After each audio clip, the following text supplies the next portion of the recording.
What is going on, Torontonian, Raptonian, Fansonians? It's been a minute, but we're back for the 2024-2025 Toronto Raptors season. It's a rebuild according to Masai Ujiri. It's a completely new look team. Watching the preseason game tonight in Montreal. Sadly, no Scotty Barnes, who in the offseason signed a 5-year, $224.9 million contract. Should have put my son into more basketball games. And Emmanuel Quickly, who signed a $175 million 5-year contract. These are the future of our team, but it's looking bright. With them on the bench, we had RJ Barrett come out and school. Now, yes, it was the Wizard. So as much as we can get excited about a preseason game, let's all remember the Wizard are a disaster. They've got some new guys,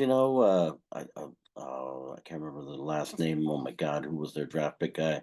He looked okay in this game. Sar, yeah, sorry.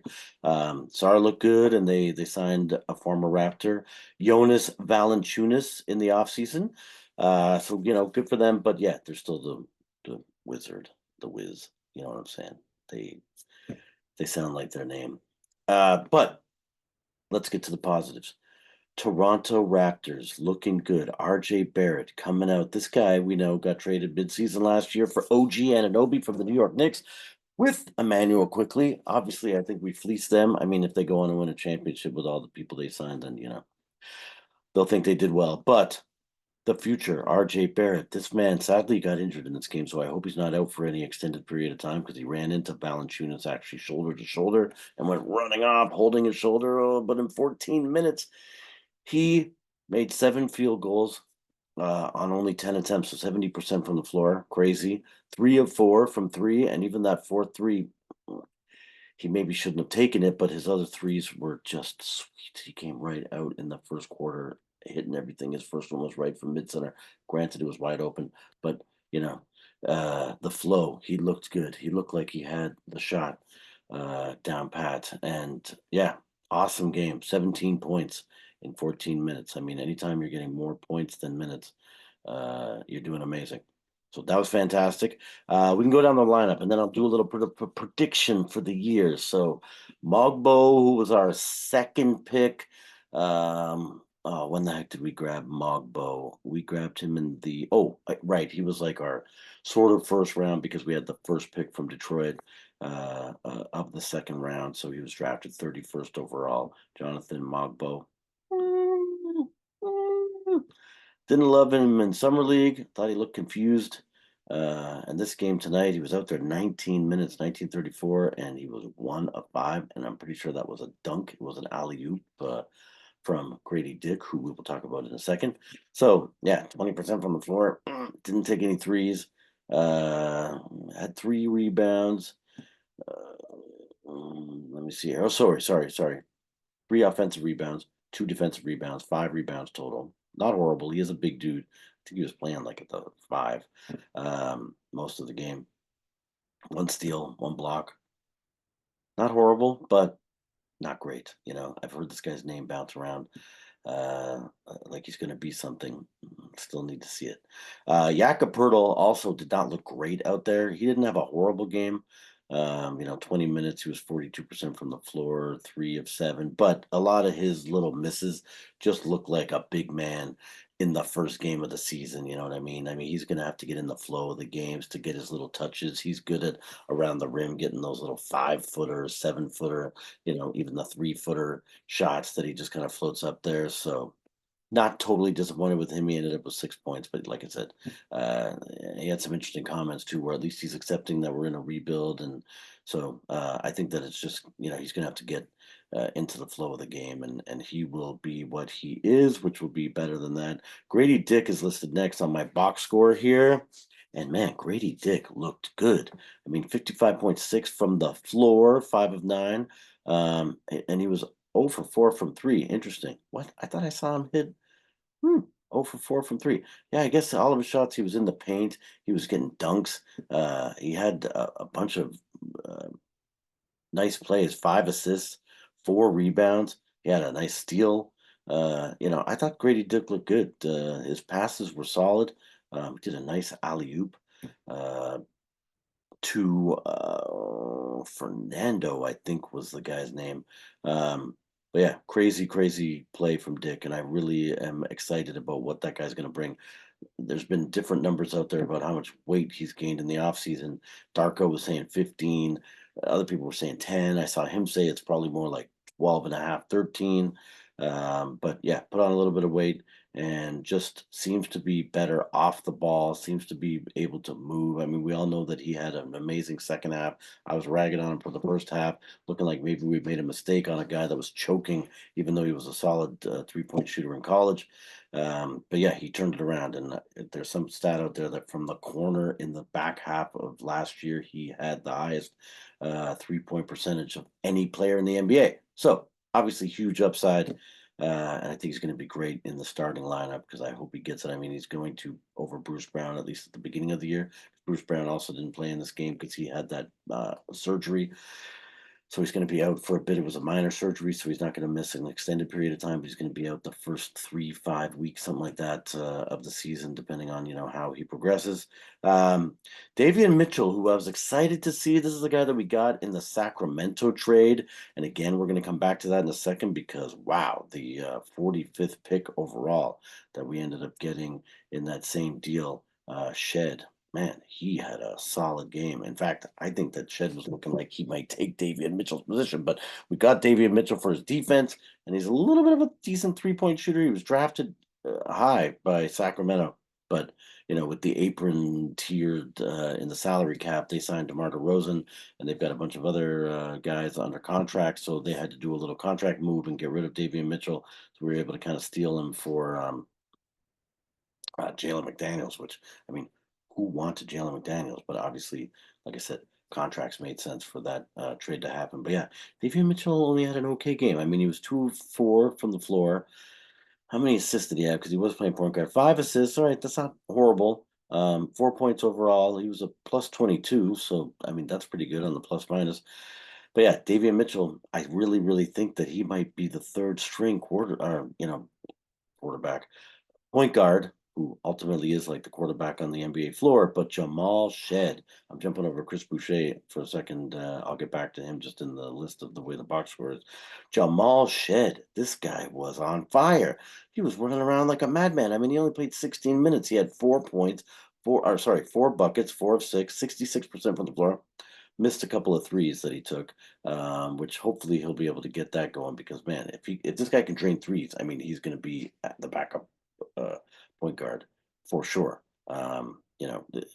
He was out there, dropping 4 assists, 3 steals. I mean, his defense was amazing.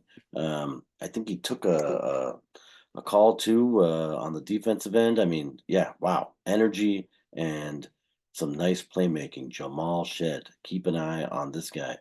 Guy was unbelievable. I think he was out there looking like he was playing to try and get that second position behind quickly as our second point guard. O'Shea Agbaji, decent. Again, what we like to see. He was 1 for 3. He hit one of his threes. He's supposed to be a 3 and D kind of guy, but we need to see him do a little bit more in the paint and around the rim. And he was solid, 4 of 7, 57%. I mean, ended up with 9 points. That's not too horrible from him. We can get him coming off the bench, giving us 9 to 12 to 15, maybe once in a while. That'll be great if he's gotten hot from the three. Kelly Olynyk, 11 minutes out there. He was 50% from the floor, 2 of 5 from three. So that's pretty good. 40% shooting. And again, 10 points. Olynyk coming off the bench with 10 points is great. And actually, I skipped over Chris Boucher, who's playing at home in Montreal. Tonight's game was in Montreal, in case you didn't know. He was out there 17 minutes, but 5 of 9. Again, 55 is not too bad from the floor. But the best thing was he got his three going. He was missing them the first couple. But he got a nice pass, I think. Was that no, I don't know who it was that passed it ahead to him. I was gonna say I thought it was Dick, maybe it was. But he was wide open and had a nice dunk, and the crowd went crazy for their you know, uh, home team. Blah, blah, blah, blah, born and raised in Montreal, Boucher. So yeah, after that dunk, you could tell he kind of had like the little bit of okay, fine, thank God now I'm not embarrassed in front of my hometown. Thank you, hometown. That's what I'm trying to say. Hometown favorite. So yeah, then he went on to hit a bunch of threes, and it was good too because a couple of them were over their sort of big or their long four, but I think it was even their center a couple times. Those drains. So Boucher, who pretty much rode the pine last year, they're saying he's going to make it into the rotation this year. And again, I've been a guy that I like him. I like he's an energy guy. He comes out when he's not going too bananas, just jacking up threes like crazy, even when he's got a hand in his face. He needs to calm down a little bit. I wish he would go to the rim a little bit more and dunk. Then maybe they would back off him a little bit because they do seem to kind of know that he's going to put it up. So they're right there on him. But yeah, not a bad game for Boucher.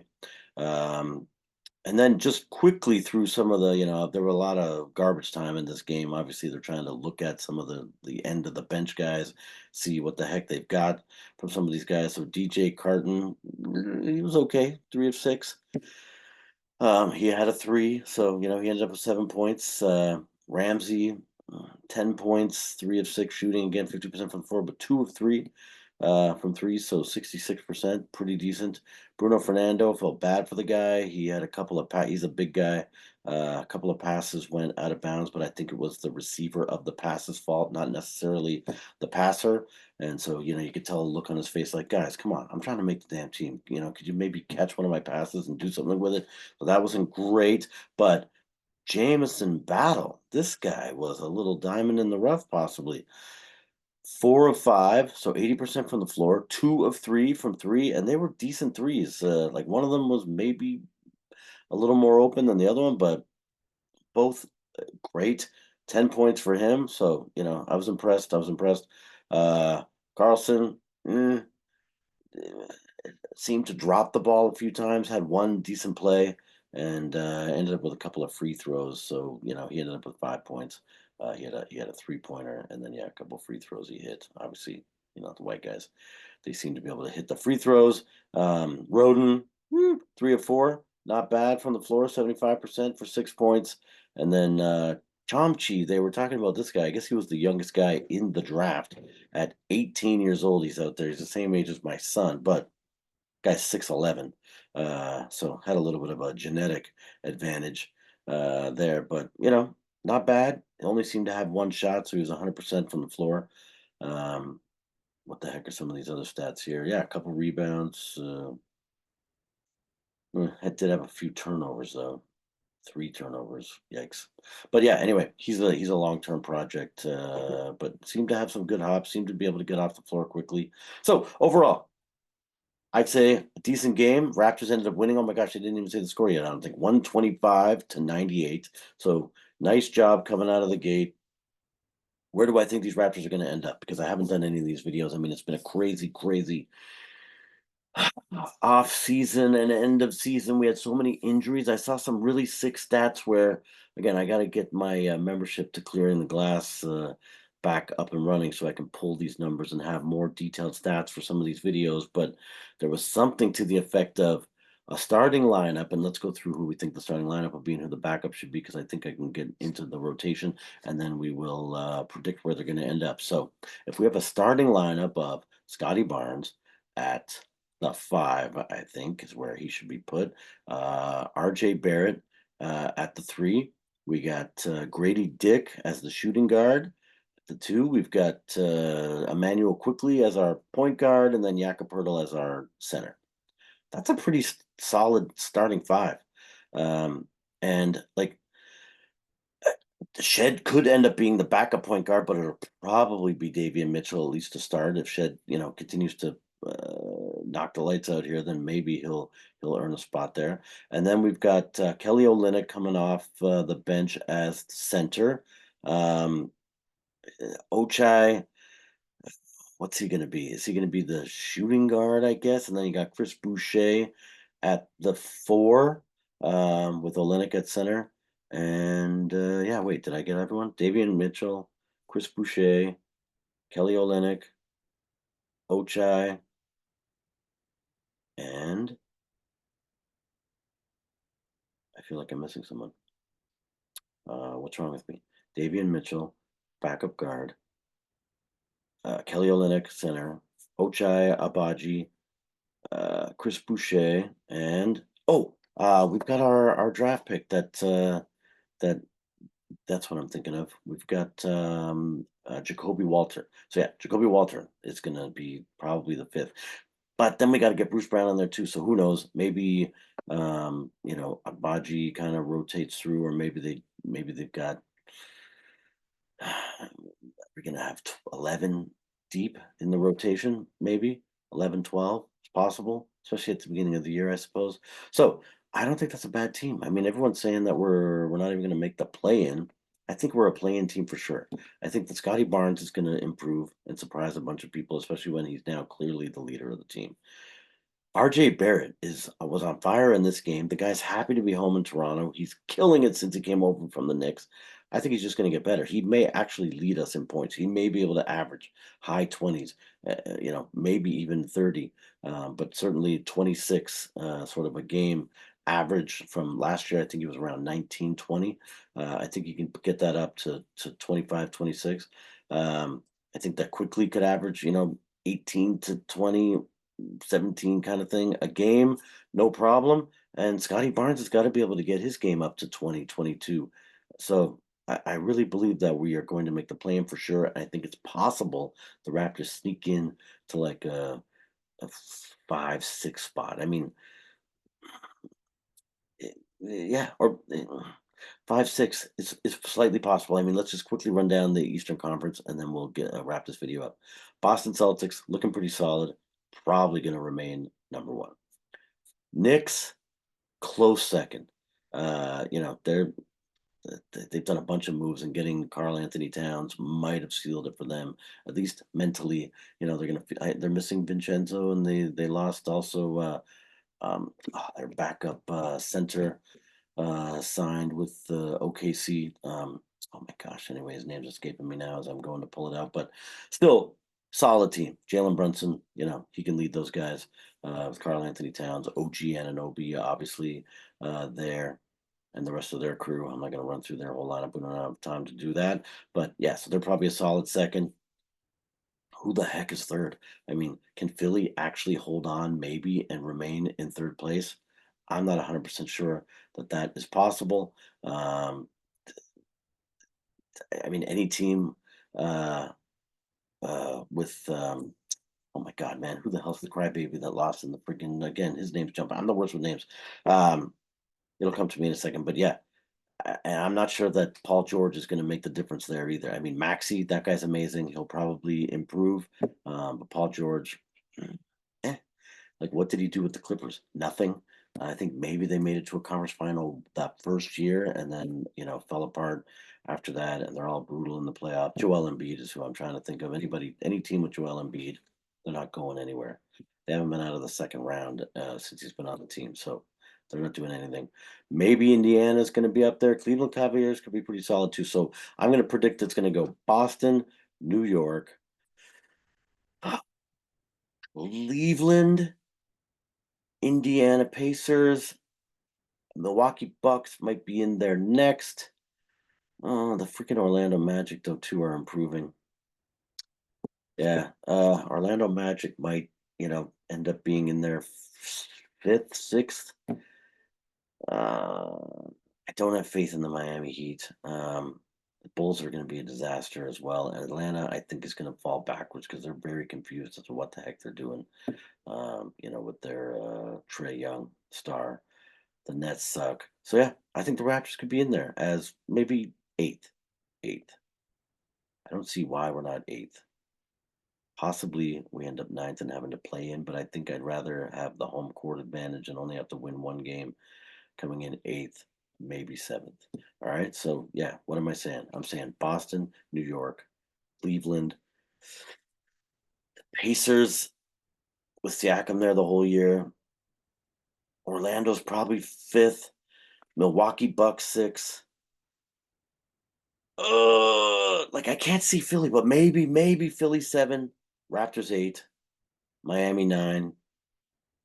Uh, then from there, God knows. Like, the Bulls are going to be worse without DeRozan.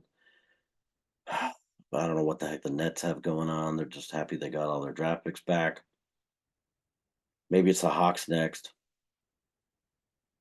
then the Nets, then the Bulls, then Charlotte, then Washington, then Detroit still ends up last. Okay, that's my list. That's what I'm saying is going to happen in the East. We don't need to worry about what happens in the West because who cares?